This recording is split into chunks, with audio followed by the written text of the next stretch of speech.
Okay, I've got to talk about something that I think some people aren't going to like. You know that on this show there are no sacred cows, right? This is a left-wing progressive show, so a lot of the criticisms are of right-wing ideas and of right-wing people. But there's no shortfall, there's no shortage of misguided left-wing ideas and left-wing people, and I call them out. I don't believe in tribalism that says even if there are people on the left who are toxic or have bad ideas, you can't criticize them because they're part of the same movement, the same tribe, the same left wing. So last week we got a live call. As you know, Pat, we don't screen live calls for topics. People can ask anything they want. And a caller said, David, what do you think about Jimmy Dore, who's now going to battle against Sam Cedar or Bernie, AOC, Andrew Gillum, I don't even know how he says his last name. And I gave my opinion. I gave my opinion, as I always do, which was to say in this case that I think Jimmy Dore has become totally toxic. I think he's a useful idiot and a tool of really bad movements. And I got a ton of angry emails and dislikes, and even a handful of people who had paid subscriptions to the show who canceled them. This is really a concern. It's a concern for me, but it's a concern for the left. Here's an example email, okay? This is from former member Jacqueline, who said, David, it's very disappointing that you have opted to do on-air attacks on Jimmy Dore. Quote, completely toxic, useful idiot, and dumb left were the choice words. By extension, you are referring to his audience as well, which happens to overlap with your audience. Sadly, I was foolish enough to pay the annual fee for my Pakman membership, which was valid till next ... I still canceled anyway. You can consider this hatred mail if you so choose, but that's not what it is. By having segments attacking other progressives who aren't lockstep with your views, you are the one being toxic. This is one of a handful of people who wrote me stuff like this and canceled membership. So first of all, just consider the irony that they say I'm being toxic by attacking a progressive who's not in lockstep with my views. By canceling their memberships because I think Dore is toxic, they are attacking me financially for not being in lockstep with their views. It's sort of the same thing.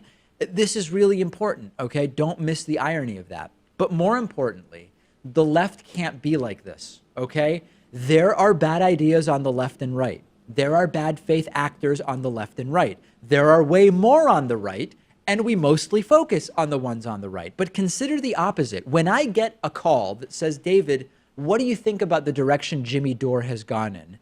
My alternative, instead of giving you my honest opinion, is to lie and say he's doing great work. Would the audience want me to lie and just say something like that because of tribalism or so that I don't anger certain people in the audience? I can't imagine that that's what the audience wants. And if the idea is that I need to turn the show not into what I genuinely think, but instead into what the leftist groupthink has determined is better for, quote, the movement, that is a tribalistic disaster. So assuming you don't want me to lie to you, basically people who cancel because I gave my honest opinion about Jimmy are saying they're canceling because I have the wrong opinion. And I think that that's really dangerous because, as I've said before, no two people are going to agree on everything ever, right?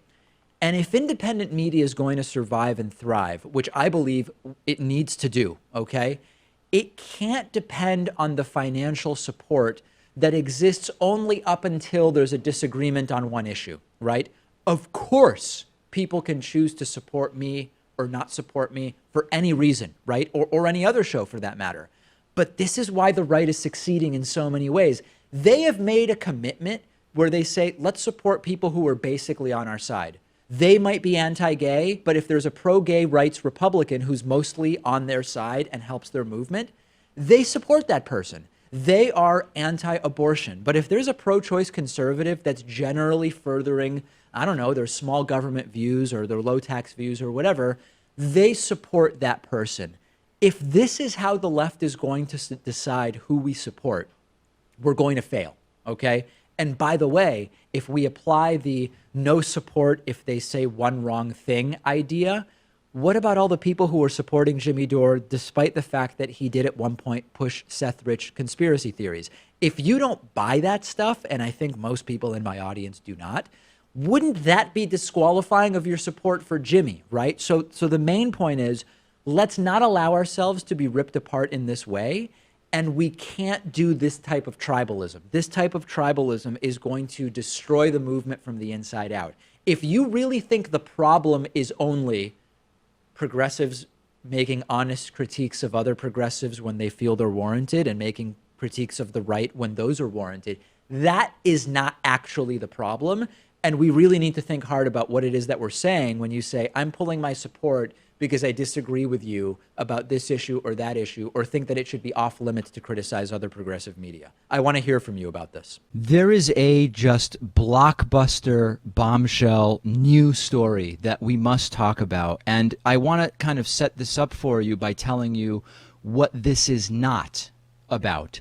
We have Trump-Russia going on with a special prosecutor, Robert Mueller. Put that aside for now. We have this abortive attempted confirmation of Donald Trump's Supreme Court pick, Brett Kavanaugh, an alleged serial sex assaulter. This is not that story. We have, which we'll talk about a little bit later on in the program, this not really new trade deal called the USMCA. Put that aside for now. Put basically every scandal and every failed promise aside that we have seen from and by the Trump administration for now, because we have something totally new that's going on. This is a new state tax investigation that has started as a result of massive, massive allegations of fraud against Donald Trump and his family in a just extraordinarily detailed and thoroughly researched New York Times special investigation. So here's what's going on. New York Times yesterday has published, to call it lengthy is an understatement, to call it extensive is an understatement, investigation, which exposes that Trump and his family have committed, quote, instances of outright fraud. That is a direct phrase from the investigation, meant to transfer millions upon millions of dollars from Trump's father, Fred Trump, to his kids without paying the taxes that one is supposed to pay. In addition to just the claims made by the New York Times, New York State tax officials have said, we are now looking into this. There is a confirmed state level tax investigation into what the allegations are from the New York Times. Yet another one of Donald Trump's lawyers, this is one I hadn't previously heard of, his name is Charles Harder. Apparently that's his real name. He obviously denied that Donald Trump has done anything wrong, has committed any fraud, no wrongdoing whatsoever, according to Counselor Harder. The mechanisms used here, according to the investigation, to move this money around in a way that it would not be subject to the taxes that would normally be prescribed by law include, number one, improper tax deductions, number two, the straight up undervaluation of real estate holdings by hundreds of millions of dollars. That what that quite simply means is that if you have a building worth, $20 million, just the numbers don't really matter. When you transfer that, you straight up claim that the value of that building is much smaller, which reduces the transfer tax liability and other taxes that may be associated depending on whether those property transfers are happening while the owner is alive or through their estate once they have passed away. The New York Times also writes, because this is, as soon as I read this, the scope and size of this investigation is so significant that any realistically credible investigative entity would absolutely be in touch with the people who are the subjects of the story, in this case Donald Trump and his family, to get comment from them. And indeed they have been. They've explained that for weeks as they've been working on this story, they tried to get statements from Trump about this. They told him they are working on this. And nothing other than this brief statement in which Charles Harder says, this was Trump's family, but Trump didn't actually do anything. It has nothing to do with Trump, period. It is important to point out, and this is where we get to, we have at least two justice systems, and we also have probably more than that in some way. Remember actor Wesley Snipes? Actor Wesley Snipes was sentenced to 3 years in prison because of tax charges that were a mere fraction of what is alleged here against Donald Trump and his family. That's what I was thinking as I read through this piece and read through the allegations that are made here. And the other thing that went through my mind is, if the New York Times was able to figure out this much stuff and in such detail about Donald Trump's family's financial dealings and potential criminality, Mueller must know way more than any of us are accounting for, right? And that is something that importantly signals that the claims that Trump was laundering Russian money,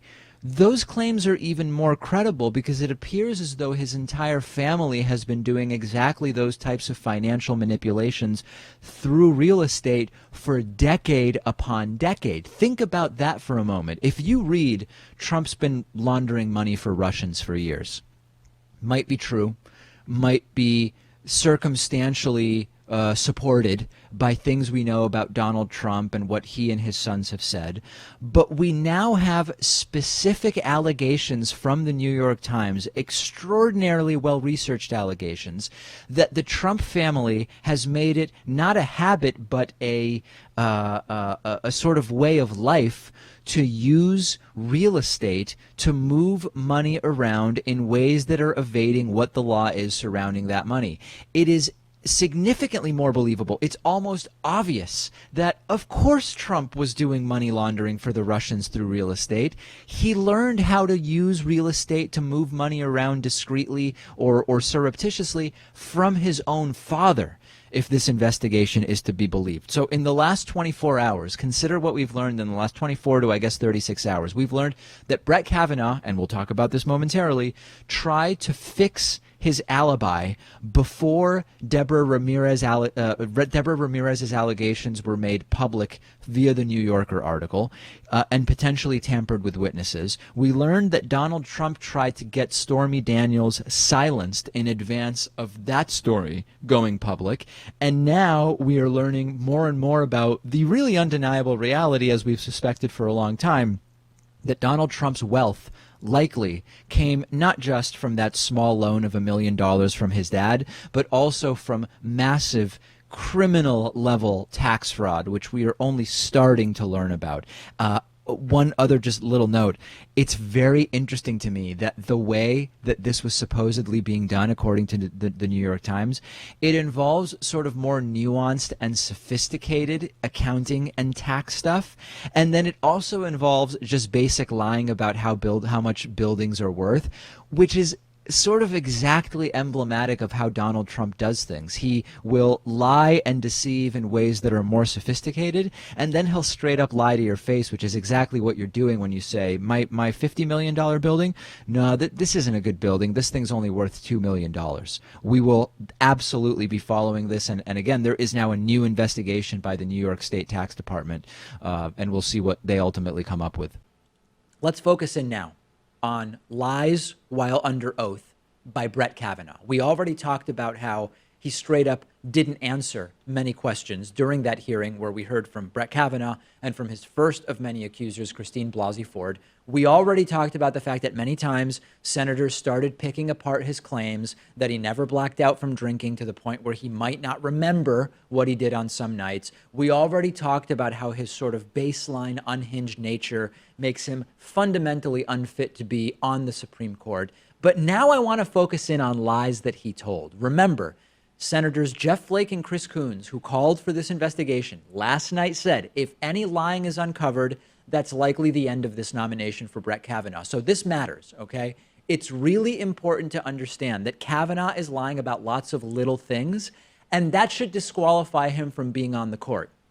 Even if each individual lie is small or relatively unimportant, it's still against the law to lie under oath, and it still makes him a liar. People who know Kavanaugh are flooding out saying he lied. He lied many times during the hearing. Every few hours, there's a new article with people who know him saying this was a lie, that was a lie. Kavanaugh lied so much, actually, that it's hard to even know where to start. But let's first start with his claim about getting into Yale. Part of Brett Kavanaugh's unhinged ranting on Thursday included him saying that he got into Yale on the basis of his hard work and that he had no connections to Yale whatsoever. His exact words that day were, quote, "Senator, you were asking about college. I got into Yale Law School. That's the #1 law school in the country.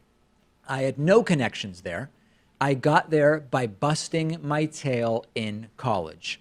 This is a lie. Brett Kavanaugh was a legacy admission to Yale, meaning he had prior family members who went to Yale. His grandfather, Everett Edward Kavanaugh, went to Yale. It's a little lie. It's one of many. But why is he lying all the time? And why do we need to excuse those lies? He claimed that a devil's triangle is a drinking game. It's not, other than references added from a congressional IP address to Wikipedia after his hearing. He knows that it's a sex act involving two men and a woman, and it's yet another lie. He claimed that the term boof related to flatulence, which it doesn't. Kavanaugh knows that it relates to anal sexual practices. He implied, when talking about his drinking, that he was of legal age by saying, in 1982, I drank beer, 18-year-olds could drink, so the seniors could drink legally. That's right. The seniors who were 18 could drink legally. He wasn't 18 at the time. It's a small lie, but it's yet another lie. And then there's kind of like the bigger narrative lies, okay? Kavanaugh's broader story was, I just didn't drink enough to forget stuff. I didn't drink enough to have foggy memories, despite the fact that Senators Booker and Blumenthal and others made, Klobuchar and others, made some pretty significant progress in showing that that wasn't true. But before and since Kavanaugh's testimony, a bunch of his classmates have come forward to say he was frequently stumbling around drunk. He had no rational control over his actions nor a clear recollection of them. He was asked during the hearing whether he watched Christine Blasey Ford's testimony. He said, no, but I plan to watch it later.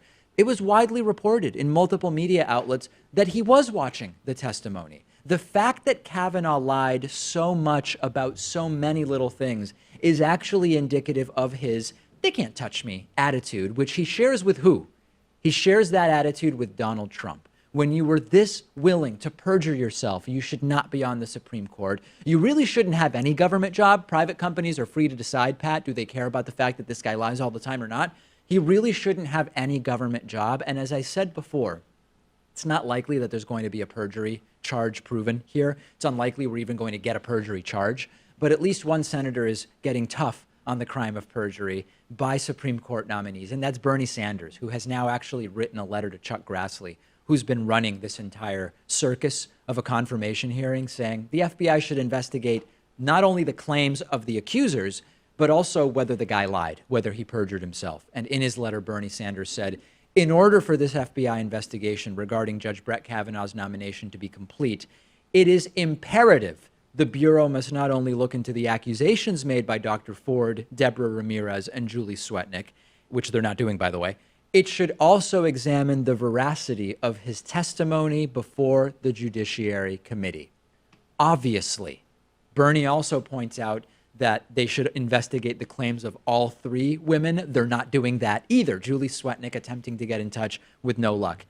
I would make the case, actually, that perjury allegations are maybe more damaging than the sexual assault allegations. Not that lying about what boof means is worse than raping a woman. That's not what I mean. But what I mean is, no matter what the FBI comes up with regard to sexual assault, it's still going to be a preponderance of evidence thing. And more than half of Republicans, as I'll tell you later, don't even think sex assault should disqualify you from the Supreme Court.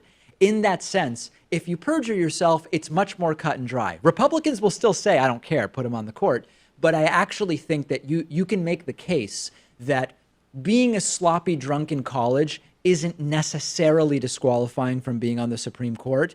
Lying about it constantly as an adult under oath, however, should disqualify you from being on the court. It's all just so hard to prove, though. Like, when he claims that boofing related to flatulence and not anal sex, or the devil's triangle, that's a drinking game, it's not a sex act. I mean, in his circles, he could claim that that's what those terms meant. You can't just cite Urban Dictionary and say there's a discrepancy here. Or, I mean, his classmates will come out and say that this guy drank a lot in college, right? He was intoxicated every Friday and Saturday night. And it's unbelievable to think that he could remember some of that stuff. Well, hey, if he says that he didn't black out, how are you going to prove otherwise? And when it comes to perjury, it does involve whether he was deliberately saying something that wasn't true or whether he genuinely is just mistaken. So it's an uphill battle, but I agree with Bernie that the lying has got to be investigated here. Send me your thoughts. I'm on Twitter at @dpakman. The show is on Twitter at David Pakman Show. We've got a great program for you today.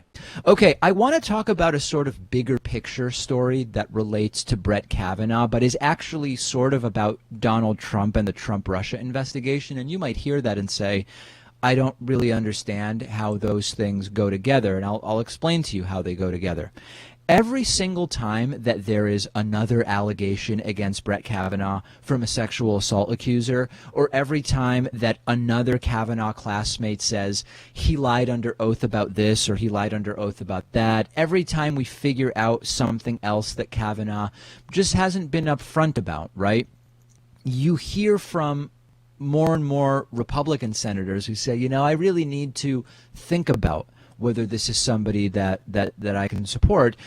I immediately wonder, why doesn't Trump just pick somebody else?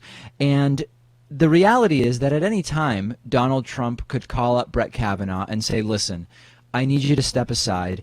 It's become a circus. Let me pick somebody else who isn't going to have these issues, because if it's not Kavanaugh, Trump can get somebody else confirmed, right? That it's not really an issue of whether Trump can get anyone confirmed. It's a question of whether Kavanaugh can get confirmed. But Trump hasn't done that. Trump has continued to say, or at least allow, the potential confirmation of Brett Kavanaugh to go forward.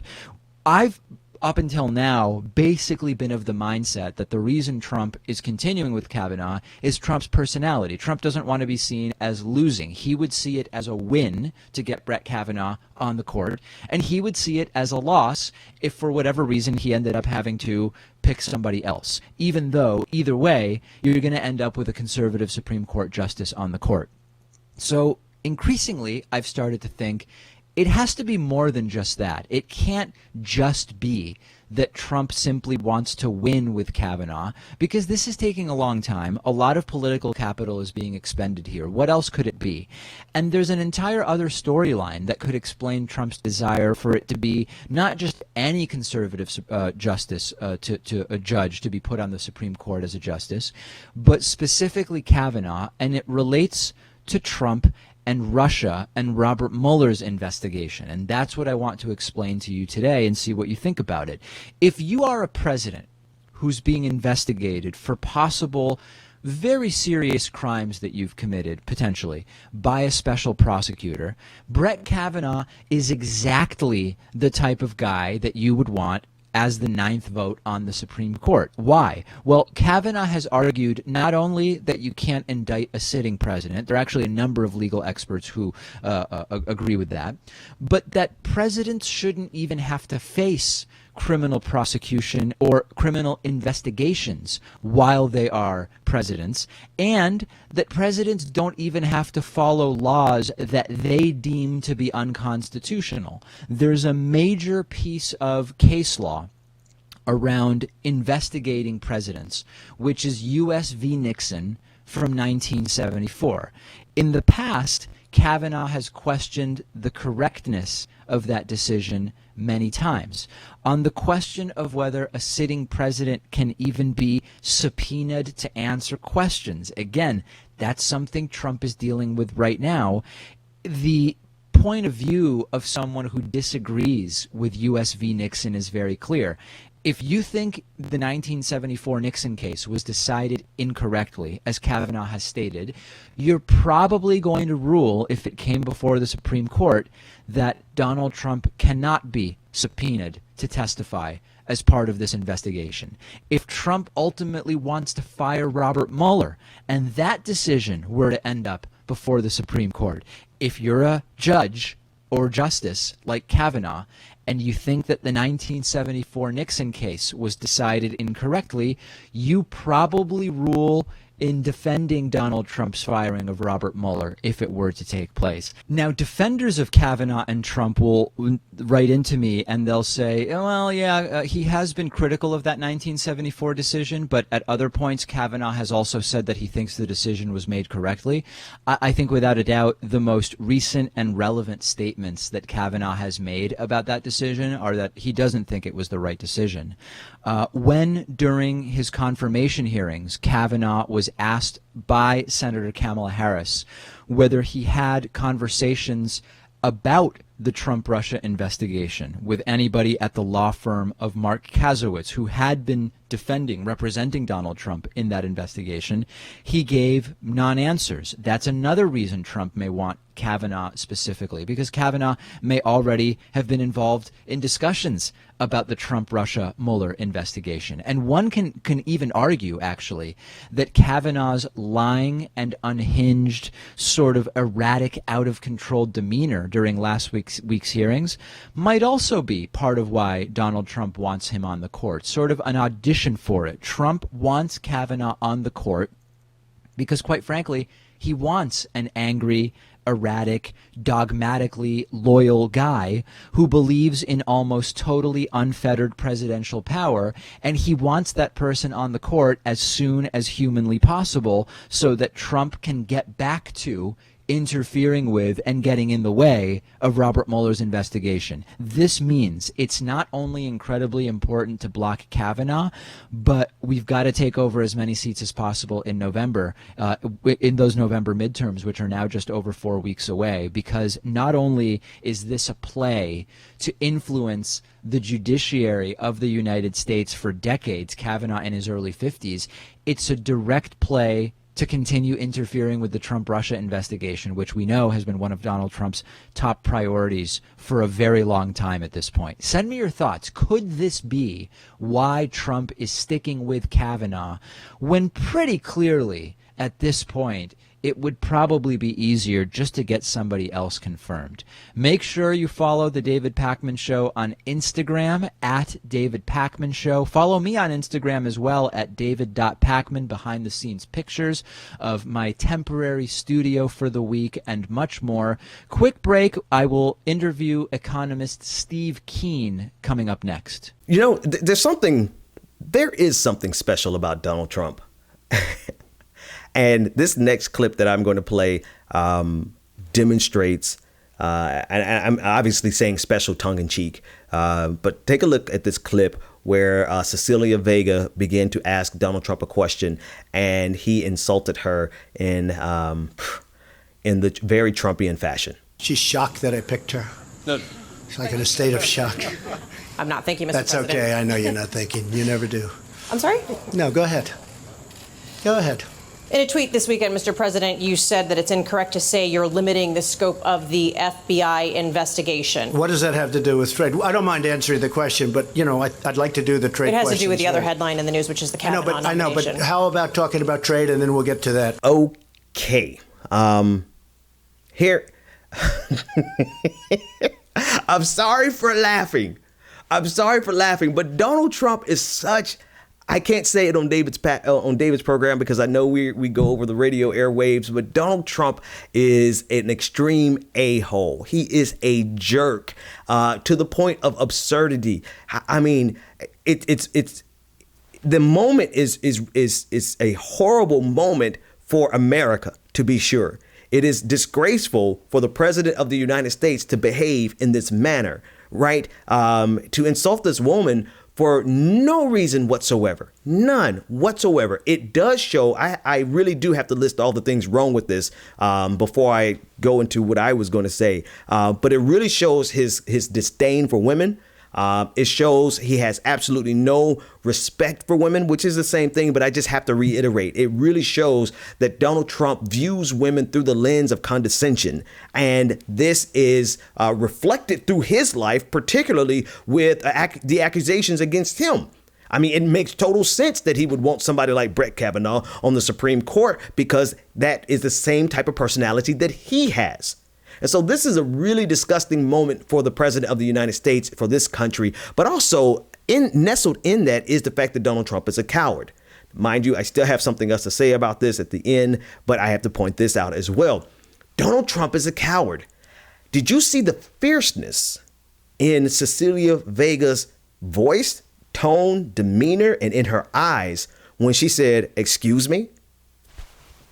I was like, it's about to go down.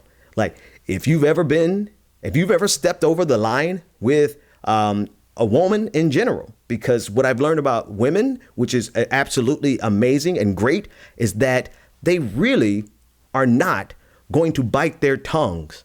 And whereas men, most of the time we back down, just like Donald Trump backed down.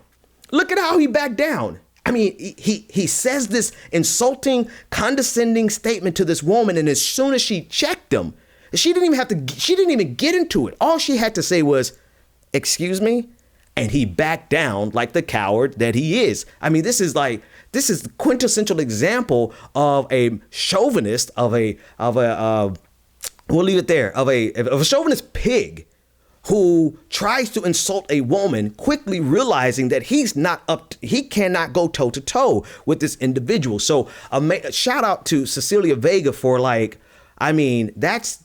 was a read. She read him for filth. I'm sorry, that's an African-American colloquial that basically means that she told him off without even having to really try. And it was a beautiful moment for her in terms of her showing Donald Trump, showing the world that Donald Trump is a bunch of loud, he's not even a bark, right? All bark and no bite. He's just a loud mouth, foul mouth individual with no respect for anyone else. But at the core of him, he's a coward. Now, what I wanted to say at the beginning, but I had to really outline all the things that was wrong with this, is that Donald Trump is he's a clown. He's a jerk. He's a joke. And you know what? For people who like jerks, and in your own head, I want you to substitute jerk for another word because we're on radio. But for people who like that, they probably think that this was the funniest thing that they ever saw yesterday, and they are applauding him. Now, part of me, I am a jerk. I'm personally, I too suffer from a-holery. And so I laughed at this segment, and then I had to pause and think about it and see everything that was wrong with it. So thankfully, I have the ability to transcend my jerkitude. I'm an idiot, and amongst other things. But the point is that there's an entire group of people out there who will see this as a pro. They will see this as something redeeming in Donald Trump. They love this about Donald Trump. And isn't that so indicative of the times in which we live, where we can see something and we can, whether we initially see how repugnant it is, or like me, it takes a moment for you to compose yourself and really and analyze it from a decent human being perspective, either or. I got to include myself in the good group, obviously. But there's an entire group of us who can see this and see the problem with it, whereas you have another segment of a society of the voting electorate, more specifically, who look at this and they see nothing wrong. In fact, they see this is the exact reason why they voted for Donald Trump, and they applaud him and they want more of this. This is the dichotomy of America. This is where we've broken down into. And that is a problem that's brewing underneath the surface of America that we're now getting to a fever pitch. And we really have to see where these two factions actually go.